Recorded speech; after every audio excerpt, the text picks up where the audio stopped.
par l'Esprit de Dieu. Le Seigneur désire que les serviteurs qu'il s'est choisis apprennent à s'allier harmonieusement les uns avec les autres.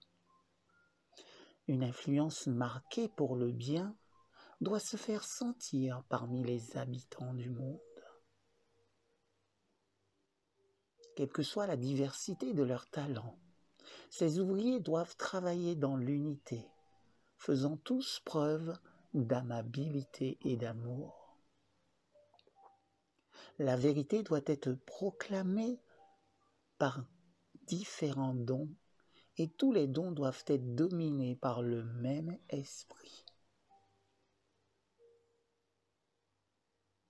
Venez à moi, vous tous qui êtes fatigués et chargés, et je vous donnerai du repos.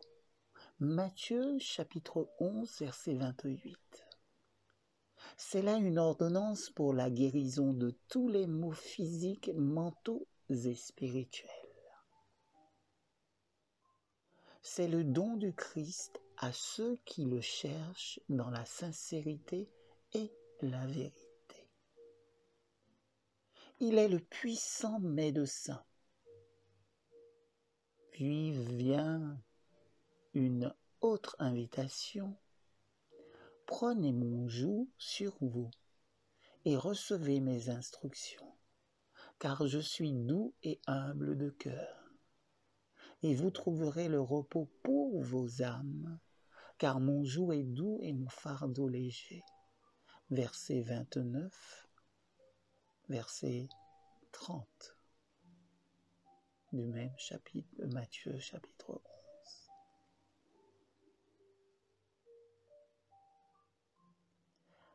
Portant le joug du Christ et apprenant de lui la leçon de la douceur et de l'humilité, nous trouvons le repos dans la foi et la confiance.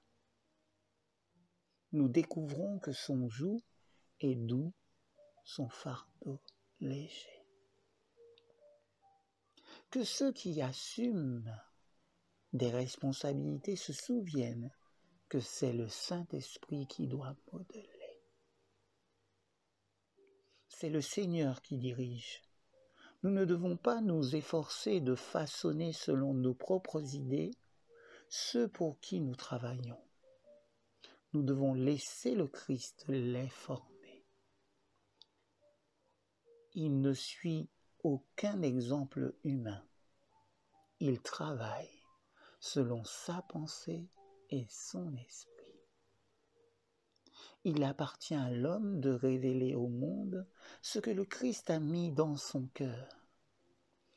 Par la grâce de Jésus, l'homme participe à la nature divine, en fuyant la corruption qui est dans le monde par la convoitise.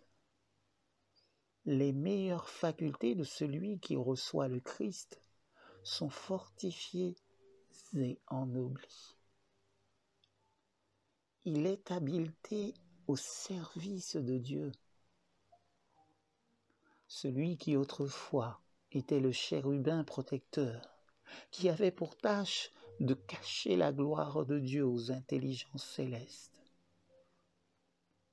pervertit son intellect et se sépara de Dieu. Si un être aussi exalté a pu tomber aussi bas, au point de devenir l'auteur du péché, qu'aucun homme ne se vante, mais qu'il apprenne à porter avec grâce le joug du Christ, révélant sa douceur et son humilité, croyant en lui, coopérant avec lui. Vous avez été rachetés à un grand prix. Glorifiez donc Dieu dans votre corps et dans votre esprit, qui appartiennent à Dieu. 1 Corinthiens chapitre 6, verset 20. Que l'Éternel puisse nous aider en ce sens. En Jésus.